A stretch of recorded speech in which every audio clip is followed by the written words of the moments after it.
بسم اللہ الرحمن الرحیم۔ السلام علیکم۔ نبی کریم صلی اللہ علیہ وآلہ وسلم ایک سفر کے موقع پر ایک بے آب و بیا مقام پر کچھ دیر کے لیے ٹھہرے۔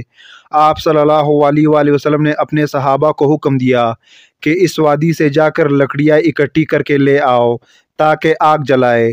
اصحاب نے عرض کیا، یا رسول اللہ صلی اللہ علیہ وآلہ وسلم، اس جگہ پر تو صحرا ہے، نہ پانی ہے، نہ سبزہ، نہ درخت، یہاں ایندھن کے لیے لکڑیاں تو نہیں مل سکتی۔ آپ صلی اللہ علیہ وآلہ وسلم نے فرمایا، آپ جائیے، جسے جتنی مقدار میں ملے لے آئے۔ آپ صلی اللہ علیہ وآلہ وسلم کے اصحاب صحرا کے جانب روانہ ہوئے۔ ہر کسی نے جتنا ہو سکا چھوٹی بڑی لکڑیاں جو ملی لا کر آپ صلی اللہ علیہ وآلہ وسلم کے سامنے جمع کر دی۔ کافی مقدار میں لکڑیاں جمع ہو گئی۔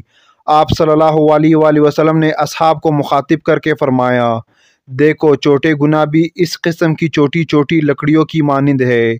نگاہ اول میں نظر نہیں آتے، لیکن جب غور سے دیکھا جائے اور شمار کیا جائے تو بہت سارے بن جاتے ہیں اور ان کا انبار لگ جاتا ہے۔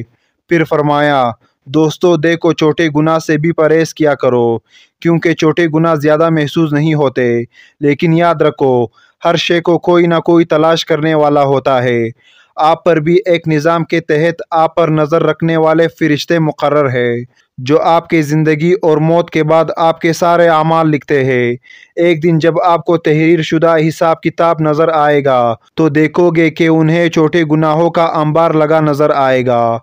اللہ تعالی ہمیں تمام صغیرہ و کبیرہ گناہوں سے بچنے کی توفیق عطا فرمائے۔ آمین ثم آمین۔